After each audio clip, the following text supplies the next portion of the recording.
Chanzo cha kijeshi nchini Iran kimeripoti kuwa kikosi cha manowari cha Marekani kinachoongozwa na meli ya kivita ya USS Abraham Lincoln kimeondoka katika Ghuba ya Uajemi na kuelekea kwenye maji yaliyo kusini mwa Yemen. Kwa mujibu wa chanzo hicho chenye taarifa za ndani katika sekta ya ujasusi wa kijeshi kilichozungumza na shirika la habari la Fars, kikosi hicho pamoja na uharibifu kadhaa wa kivita na manowari za chini ya maji sasa kimewekwa katika eneo la Ghuba ya Aden na mashariki mwa kisiwa cha Socotra karibu na pwani ya kusini ya Yemen. Chanzo hicho kimeeleza kuwa kwa sasa kikosi hicho cha mashambulizi kipo umbali wa takriban kilomita 1400 kutoka bandari ya Chabahar iliyopo kusini mashariki mwa Iran. Hatua hii imekuja wakati hali ya mvutano kati ya Marekani na Iran ikiendelea kuongezeka katika eneo la Asia Magharibi.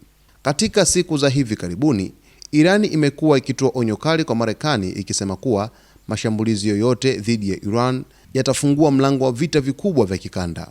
Tehran imesisitiza kuwa vita kama hivyo vitaathiri sio tu mataifa ya eneo hilo bali pia uchumi wa dunia kwa ujumla. Kwa mujibu wa maonyo ya Iran, endapo mzozo wa kijeshi utazuka, dunia inaweza kushuhudia kupanda kwa bei ya mafuta hadi kufikia zaidi ya dola 150 kwa pipa, hali ambayo inaweza kuathiri pakubwa uchumi wa mataifa mengi yanayotegemea mafuta kutoka Mashariki ya Kati. Wakati huo huo, mkuu wa majeshi ya Iran, Meja Jenerali Mohammad Bagher Mousavi, ametangaza mabadiliko makubwa katika mkakati wa kijeshi wa nchi hiyo.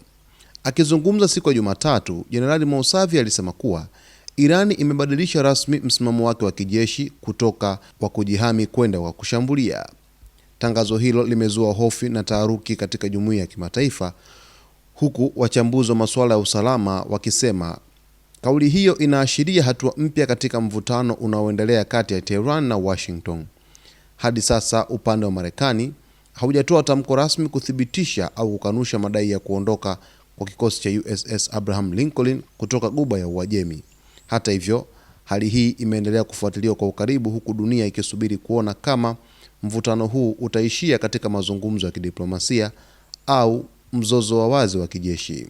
Taarifa ya kikosi cha kivita kinachoongozwa na USS Abraham Lincoln kuweza kuhamisha meli zake katika Ghuba ya Uajemi na kupeleka Ghuba ya eneo la Aden inatokana na mvutano ambao unazidi kuongezeka kati ya Marekani pamoja na Iran kwa hivi sasa, huku Marekani ikidai kwamba imedungua droni aina ya Shahed-139 huku Irani ikikanusha kwamba droni hiyo ilifanikiwa kuweza kufanya upelelezi na haikuweza kudunguliwa. Basi kwa taarifa zaidi jiunge nasi wakati wote kwa kusubscribe, kulike, kucomment pamoja na kushare.